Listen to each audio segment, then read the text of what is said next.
Okay, welcome to part 3. We'll get straight into it. We're at a section now where we need to, sometimes we've got to put this down so that we can get other things organised. And a little thing that I learnt, don't put it down on this surface, because what you'll do is you'll bump this shaft and you'll knock everything out here, and then your timing will be out and you've got to start again. So if you want to put this thing down, turn it over so it's this way, and carefully sit it down like that, and it'll be less likely that you'll bump your work out of place. Alright, the next thing that's got to go in, if I remember correctly, is this component in conjunction with this component. Now I found that this is the trickiest, one of the trickiest sort of parts of the process. This is like a rotary cam or a keyway with a gear on the bottom. There's no timing mark that I can see on this component, but it is absolutely necessary that this goes back in a particular way. This component sits into this component like that, okay? So you can see it fits quite neat and tidy in there. That little pin, so there's two sides of this pin. The inside part goes within this little keyway, this little stepped keyway, like that.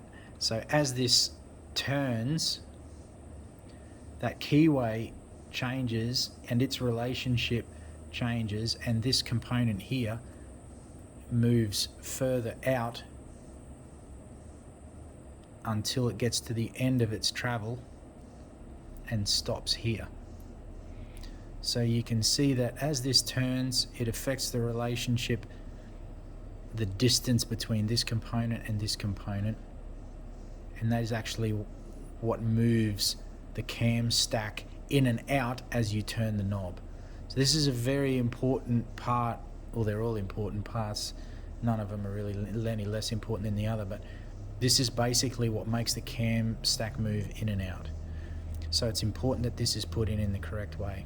So it sits like that in the machine. I've found, and there may be an easier way to do it, there probably is, because I'm not that experienced. I've found when we're assembling it, the best way is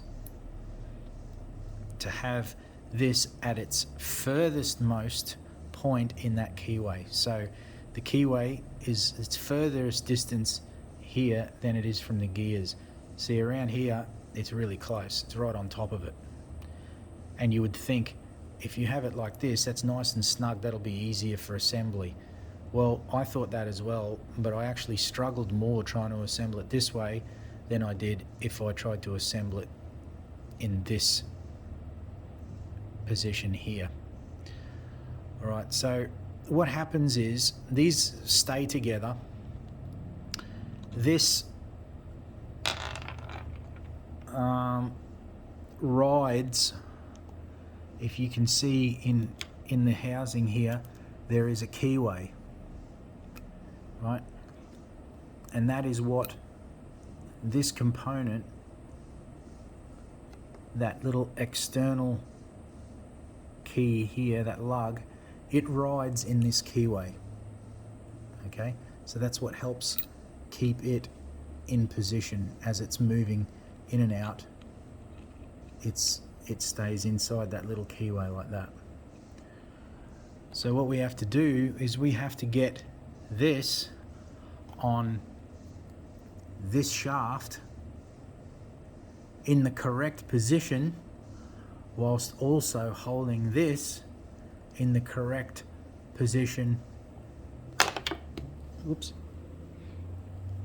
on this component. And it's a little bit of a, you got to have the tongue hanging out of your head in just the right manner. You've got to have 3 thumbs and all that sort of stuff. It's a bit messy, but you'll get it eventually. You've just got to persevere. But we've got to try and make sure we don't knock the timing out in these other parts that we've got together right now. They're sitting where they need to be. And if we unmesh these gears and turn them and then mesh them again, they'll no longer be in time and the whole unit will be assembled incorrectly. So what I found helped me is I sit it like this, I sit the housing like this. I grip these components. So see, that little, if it's easier for you, do it this way. Put these together nice and snug like that. It sort of looks like it belongs in there, right? Like that. And then turn, whilst holding that key in the keyway, keep turning it until it comes to the end of its travel in that keyway, like this.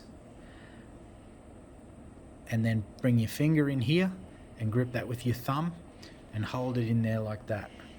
Now you may find you probably will find an easier way to do this, because I'm no expert, but this is what's worked for me.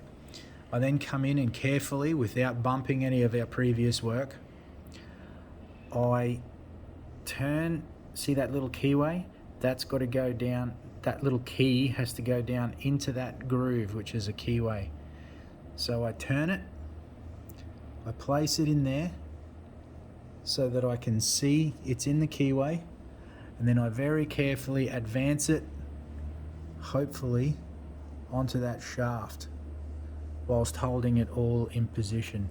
Now you're going to have to fiddle around with this. Use your other finger to hold everything in place if you have to, and just wriggle gently, don't be in a hurry, and you'll find that it will slide in there. Now I made that look easy, and let me assure you that was pure luck. If I was to try and do it again, it probably wouldn't work out that well, but I'll take it. So there you can see that little component is riding, if you can see down in there, the key is in the keyway. It's still in the keyway in this rotary cam. That rotary cam is meshed in with our little reduction, our step down gear here, and all of our timing is still correct, and we're going to test that in a moment. We're at the point now where we need to lock these gears in, thank goodness, so that they can't just fall out, and that's by using this little plate which comes in here, and this little screw which locks it all into place. Now be careful here, go slowly. You don't want to undo your work. You don't want to use any bad words unless it's absolutely necessary, and if you do, don't worry, I won't tell anyone. Sorry guys, it's a little bit tricky doing this.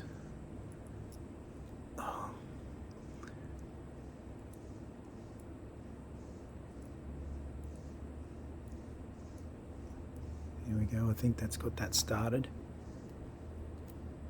Nope, spoke too soon.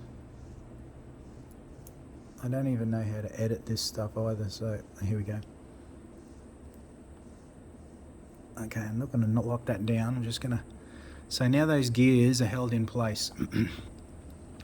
This component here, it can move around, and it looks kind of... It looks like... What, really? Is that supposed to be like that? Able to flop around and everything? Well, yeah, it is. As long as the key is still located in both of those keyways, the one here on the housing and the one in the side of that rotary cam, that's what you need, okay? Now what we're going to do is test it and see if it's in the right place, and the way we're going to do that is we're going to turn it up this way so gravity can help us a little bit. So this lever here, it's a little stop lever, so rotate that out. This is the detent,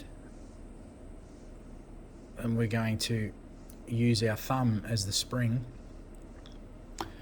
and then we're going to get our little cam, the knob, and we're going to, well, not even, you could probably do it with your fingers actually, and we're going to turn it, and we're going to make sure that everything turns okay. So as you can see, as that's turning,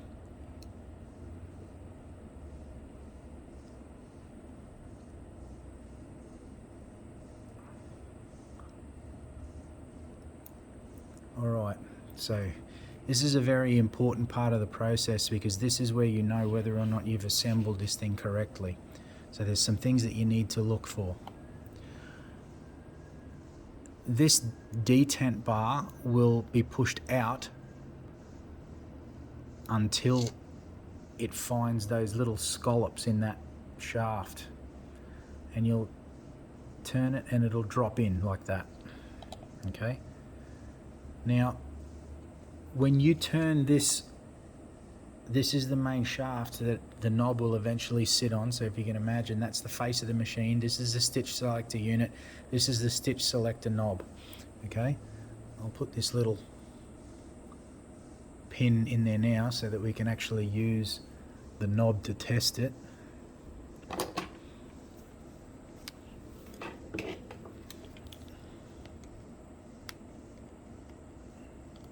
Okay, so we'll put that little knob on there like that. So when this is turned as far as it can go counterclockwise, there should be 6 more clicks. So there's 7 positions. So if you're all the way at the end of the travel, there should be 6 clicks until you're at the other end of the travel. So what I do is, first thing I do is I use my thumb against this little detent here. So that's basically simulating the spring, which would be normally holding pressure against this point here.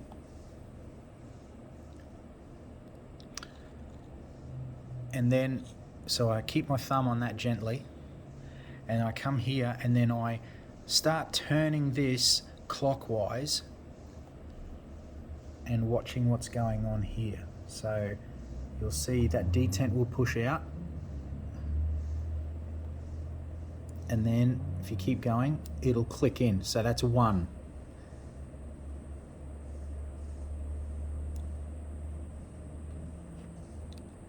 Two, 3, 4, 5, 6.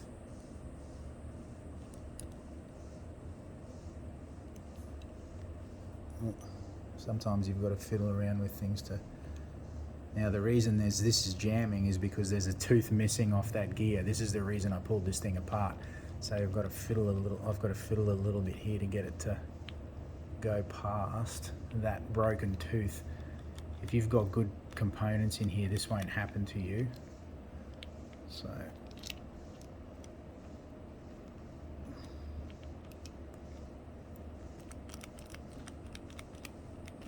of course, because I'm trying to do it on film, it doesn't want to. Oh, actually, that might be that lever. I let that lever drop in, and that might have been locking it up.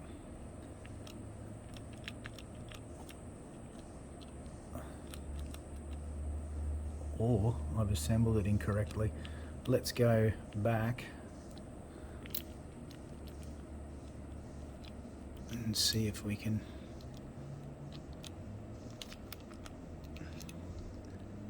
It's that broken tooth is giving me trouble. It's locked it up.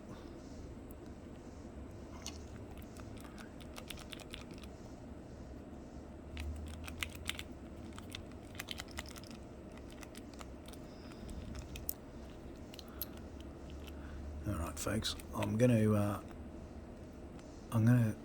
stop the video here and I'll try and sort this out.